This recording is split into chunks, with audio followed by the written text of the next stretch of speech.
Cik Yam dekat Lipat Kajang ni dah 7 biji rumah intermediate Cik Yam jual. Tapi tak dapat corner lot. Kali ni Cik Yam dapat corner lot. Kat mana tu Cik Yam? Unit kali ni Cik Yam berada dekat Taman Lipat Kajang Perdana. Unit kali unit corner lot. Dia punya keluasan tanah pun belum termasuk building tau. Dia punya tanah pun lebar dah 22.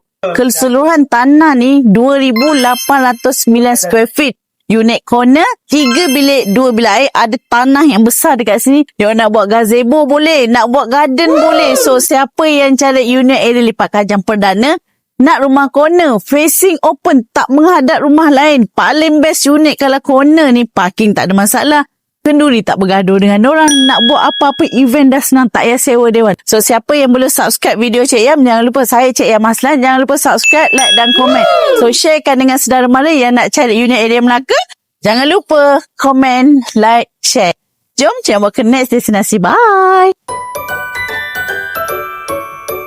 Minum kopi kedai Pak Husin, jom ikut Cik Yam tour unit di Jasin. Kalau anda nak cari unit yang boleh buat investment atau untuk duduk sendiri sekitar Jasin, unit ni lah yang paling sesuai. Unit ni terletak di Taman Lipat Kajang Perdana Jasin, Melaka. Macam yang anda nampak, unit ni merupakan unit corner lot teras setingkat berstatus leasehold dan bumi. Keluasan untuk unit kali ni adalah 2,809 square feet dan build up 900 square feet.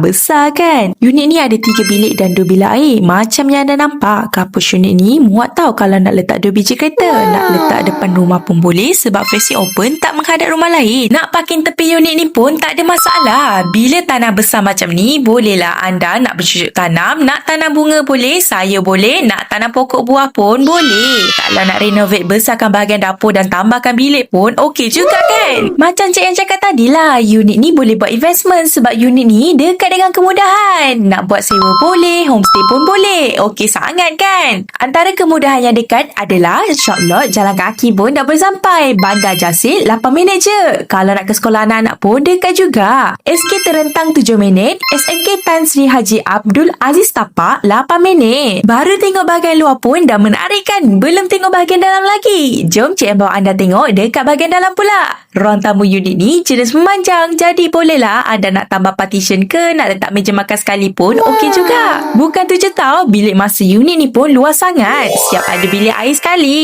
Bilik master ni dah nampak luas kan? Bilik air master pun luas juga. Anda tak perlu risau tau sebab sebenarnya setiap bilik dalam unit ni muat je kalau nak guna set bilik tidur. Sesuai tau kalau nak sewakan dekat student sebab UiTM Jasin tak sampai 10 minit pun dari unit ni. Lagi menarik, dekat bahagian dapur dah siap ada dengan tabletop. Bolehlah anda simpan barang dekat bawah tabletop ni. Menarikkan unit Jasin kali ni. Kalau nak cari unit yang boleh buat investment atau duduk sendiri, boleh terus kontak Cik Yam dekat nombor ni tau. Nak tengok video tu macam ni lagi? Jangan lupa terus tekan button like, komen dan subscribe channel YouTube Cik Yam ni. Kita jumpa ke next video.